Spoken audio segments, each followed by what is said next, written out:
너무 미끄러지네 이제.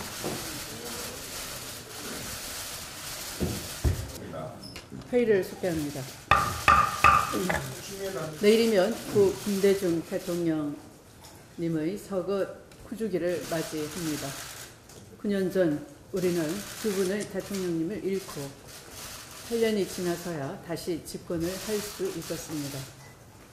우리 당만의 힘으로는 턱없이 부족했고 국민 여러분께서 촛불 들고 앞선 길이었기 때문에 가능했던 것이었습니다. 그러기에 우리는 고 김대중 전 대통령님의 서거 9주기를 맞아 더욱 겸손하고 낮은 자세로 국민의 뜻을 다시금 되새길 것입니다. 지역주의 극복과 한반도 평화, 민주주의와 인권, 그리고 민생을 지키고 발전시키는 책임 정당으로서 새로운 각오를 가지고자 합니다. 내일부터 아시안게임이 시작됩니다. 피땀 흘리며 준비했을 우리 선수단의 선전을 기대합니다. 남북은 이번 아시안게임 역시 남북 공동 입장과 여자농구, 카누 조정 등 3개의 종목에서 단일팀을 구성해 경기를 펼칠 예정입니다.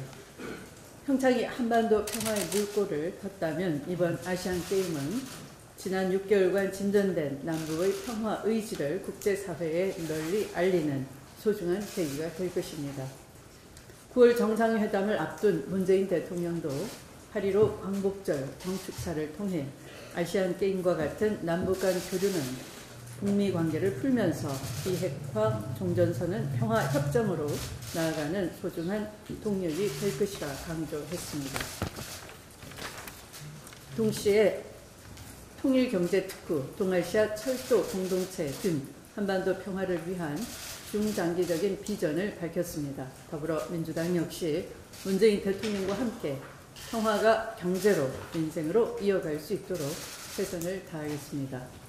또 반가운 것은 어제 대통령과 여야 원내대표 간 회동에서 한반도 평화를 위해 여야가 초당적으로 협력과 협치를 약속했다는 것입니다. 조속한 시일 내에 판문점 선언, 국회 비준 동의안 처리가 이루어져 한반도 평화의 시대에 여야가 함께 하길 바랍니다. 특검이 김경수 지사에 대해 구속영장을 청구했습니다. 누가 보더라도 정치특검의 면피용 청구라 하겠습니다. 아시다시피 김 지사는 이번 사건에 대해 특검을 가장 먼저 요청한 당사자입니다. 스스로 여러 차례 당당하게 수사를 자청했었고 두 차례의 특검 소환에 응해 무려 40여 시간에 가까운 마라톤 수사에 성실하게 임했습니다. 증거인멸과 도저히 우려가 전혀 없고 또한 그동안 성실하게 특검의 수사에 협조한 김 지사에 대해 무리하게 구속영장을 청구한 것은 이번 사건을 드루킹 사건이 아니라 김경수 사건으로 엮고자 하는 정치적 의도가 다분하다 하겠습니다. 우리 당은 특검이 보인 여러 불법적인 행태와 관행에 대해 분명하게 그 책임을 물을 것입니다. 법원은 특검의 구속영장 청구에 대해 오로지 헌법과 법률, 양심에 따라 공정하게 판단해 줄 것을 기대합니다. 양승태 대법원이 저지른 또 하나의 사법농단이 드러났습니다. 법원 행정처가 앞장서 상고법원 추진을 반대하는 판사들과 모임을 사찰하고 양승태 대법원장에게 보고까지 했다고 합니다. 그야말로 충격적인 일이 아닐 수가 없습니다. 대법원이 개별 판사들을 사찰하고 뒷조사까지 했다는 사실은 사법 정의와 양심을 짓밟은 법비의 난이라 해도 과언이 아닐 것입니다. 또한 검찰이 비공개 수사 중이었던 홍일표 의원에 대해 사건 내용을 파악해 수사와 재판 방어 전략까지 검토했다는 보도도 있습니다. 다행히도 이런 사실이 알려진 후에 있었던 어제의 1심에서 홍일표 의원은 의원직 상실형을 받았지만 만약 이런 사실이 드러나지 않았다면 그 결과는 장담하기 어려웠을 것입니다. 각종 재판 거래 의혹에 더해 개별 판사들에 대한 불법 사찰, 특정 정치인에 대한 봐주기식 재판 의혹에 대해 이제 양승태 전 대법원장은 진실을 고백해야 할 때입니다. 스스로 삼권 분립의 대전제를 허물고 국민과 헌법이 위임한 사법권을 남용하여 자신들의 범죄를 덮으려 한다면 더더욱 큰 국민적 분노에 직면하게 될 것입니다. 우리 당은 사법적폐 청산을 위해 양승태 대법원을 반드시 법원 심판대에 세워낼 것입니다. 말씀을 마치겠습니다. 내일은 김대중 전 대통령님 서거 9주기입니다. 9번째 맞는 대통령님의 기일이지만 올해는 더욱 뜻이 깊은 그런 순간입니다. 한반도 평화는 김대중 대통령님의 평생 과업이자 소원이었습니다. 18년 전 김대중 대통령님께서 분단 55년 만에 6.15 남북 정상회담을 성사시킨 덕분에 비로소 한반도 평화와 남북 화해의 길이 열렸습니다. 그때 뿌려진 평화의 씨앗은 노무현 전 대통령님에 의해 열매를 맺었고 이제 문재인 정부에서 울창한 숲으로 만들려고 합니다. 김대중 대통령님이 개척한 평화의 길 위에서 올 들어서만 남북 정상이 2번이나 만났습니다. 다음 달에는 평양에서 3차 남북 정상회담이 열립니다. 민주당은 김대중 대통령님의 정신을 이어받아 한반도에 항구적 평화를 정착시키고 분단의 역사를 매듭짓겠습니다. 어제 문재인 대통령과 여야 5당 원내대표들이 협치를 위한 소중한 첫걸음을 내디뎠습니다. 무려 2시간 12분 동안 많은 현안을 허심탄회하게 논의했습니다. 청와대와 여야가 국민과 국익을 위해 초당적으로 협력하겠다는 그런 다짐을 하는 자리였습니다. 무엇보다 여야정 상설협의체 구성에 흔쾌하게 동의해준 야당 대표들에게도 감사드립니다. 판문점 선언 기준과 선거제도 개편 문제는 앞으로 야당과 충분히 협의하고 논의한다면 풀어나갈 수 있을 것으로 기대합니다. 이제 중요한 것은 협치 정신의 실천입니다. 이번 합의가 국민들에게 모처럼 큰 선물이 되도록 여야가 합의문을 차질 없이 이행해야 합니다. 그 첫 시작이 8월 법안 처리입니다. 여야가 합의한 대로 주요 민생 경제 법안과 규제 혁신 관련 법안을 8월 임시국회에서 반드시 처리해야 합니다. 소상공인을 위한 상가 임대차 보호법, 혁신 성장을 위한 규제 혁신 법안 처리에 대한 국민들의 기대가 큰 만큼 반드시 처리할 것을 약속드립니다. 내일이면 제가 원내대표로 취임한 지 꼭 100일이 됩니다. 집권여당의 원내대표로서 이번 합의 정신이 20대 후반기 국회 내내 유지될 수 있도록 최선을 다하겠습니다. 오늘 김경수 지사에 대한 법원의 영장실질심사가 열립니다. 귀입의 갈모라고 거북이 등에서 털을 뜯는다는 사자성어가 있습니다. 있지도 않은 것을 애써 구하려 한다는 뜻입니다. 무리하게 구속영장을 청구한 특검의 행태가 꼭 귀입의 갈모 같습니다. 어제도 말씀드렸지만 김 지사는 스스로의 결백을 증명하기 위해 특검 수사를 자청했고 수사에 적극적으로 협조해 왔습니다. 도주와 증거인멸 우려가 없는데도 구속영장을 청구한 것은 특검이 실체적 진실이 아닌 정치적 행위를 한 것으로 판단됩니다.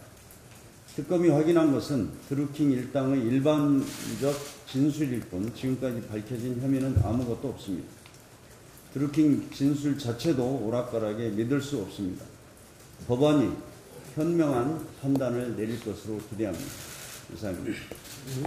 이번 행정처와 청와대 사이에 거래가 있었고 재판 거래를 박근혜 전 대통령이 직접 지시했음이 확인됐습니다. 보도에 따르면 김기춘 전 비서실장은 박근혜 전 대통령이 일제 강제징용 민사소송 문제를 해결하라고 지시했다는 사실을 인정했습니다. 국정농단과 헌법 유린 행위에 대해 국민들에게 참여하고 속죄하기는커녕 국민들 앞에 나서기를 거부했던 박 전 대통령에게 다시 한번 분노를 느낍니다.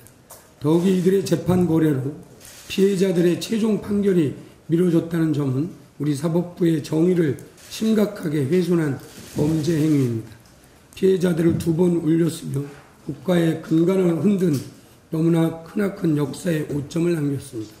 법원은 이 사건과 관련된 이들에 대한 압수수색 영장을 기각했었습니다. 검찰은 50일 넘게 수사를 진행하는 동안 4차례 22곳에 대한 압수수색 영장을 청구했지만 영장이 발부된 건 임종원 전 차장의 사무실과 외교부 등 3건에 불과합니다. 박근혜 전 대통령이 직접 지시했다는 사실이 밝혀진 만큼 법원도 진상규명과 수사에 적극적으로 임해야 할 것입니다. 사법부가 누구를 위해 왜 존재하는가에 대한 답을 보여주길 바랍니다. 이상입니다. 더불어민주당 이번 지도부 임기가 일주일 남았습니다. 기업에서 30년 넘게 일하다가 민주당에 입당한 지 반년 만에 최고위원 전국 여성위원장이 되어 최고위원 회의에 참석한 지 2년이 되었습니다. 이 중요한 자리를 맡기에는 여러모로 부족하다는 것을 누구보다 잘 아는 제가 용기 있게 나섰던 것은 오직 한 가지, 당시 호남이 어렵다는 상황에서 정권 교체에 조금이라도 기여하고 싶었기 때문입니다. 부족했지만 모래 한 알만큼의 기여라도 할 수 있었던 것은 이 자리에 계신 추미애 대표님과 홍영표 원내대표님을 비롯한 당 지도부 그리고 당직자 여러분들의 배려 덕분이었습니다. 특히 미투 국면에서 고생하신 권향엽 여성국장님 그리고 부족한 원외 여성위원장을 보좌하느라 고생하신 여성국 당직자분들께 특별한 감사를 드립니다. 모두가 한마음 한뜻으로 뭉쳐준 결과 17개 시도당과 253개 지역의 조직을 구축하고 대통령 선거와 지방선거에서 승리하는 영광의 순간을 함께 했습니다. 가장 기뻤던 것은 지방선거 역사상 가장 많은 여성을 당선시킨 것입니다. 한편으로는 이번에도 여성광역단체장을 내지 못한 것은 두고두고 아쉬운 일입니다. 광복절에 문재인 대통령께서 여성 독립운동가들의 이름을 부르면서 가부장적 질서 속에서 2중 3중의 고통을 이겨내고 분투해온 여성들의 역할에 경의를 표하실 때 실로 감격했습니다. 이 땅에서 여자로 산다는 것의 의미를 잘 알기 때문입니다. 지금은 여성 대통령, 여성 총리도 나올 정도로 사회 모든 분야에서 여성들이 약진하고 있습니다. 아직도 남성 중심의 사고 잔재가 여전히 뿌리 깊게 남아있지만 언젠가는 다 깨질 것으로 믿어 의심치 않습니다. 미투 운동의 확산과 좌절을 보고 있지만 훗날 이 시대를 되돌아보면 우리가 우리 어머니 시대를 회고하며 그랬듯이 우리의 딸들도 이 시대가 믿을 수 없을 정도로 불평등했다고 회고할 것입니다. 그래도 우리는 좌절하지 말고 희망을 품고 미래로 나아가야 합니다. 중국의 사상가 루시는 땅 위에는 원래 길이 없었다. 한 사람이 걸어가고 많은 사람이 따라가면 그것이 길이 된다고 했습니다. 많은 여성들이 최초의 길을 두려움 없이 갔습니다. 그 뒤를 많은 여성이 뒤따랐고 오늘날 모든 여성들이 거의 대부분의 길을 걸어갈 수 있게 되었습니다. 한때 고호녀, 공순이라고 놀림당했던 양향자가 대한민국 집권당의 최고위원이 된 것도 먼저 걸어갔던 선배들의 발자취를 보고 뒤따랐기 때문입니다. 최초위의 걸음을 한 모든 여성에게 깊은 존경의 마음을 전합니다. 저도 누군가의 길이 되도록 더욱 최선을 다하겠습니다. 이상입니다. 3천 남았네요.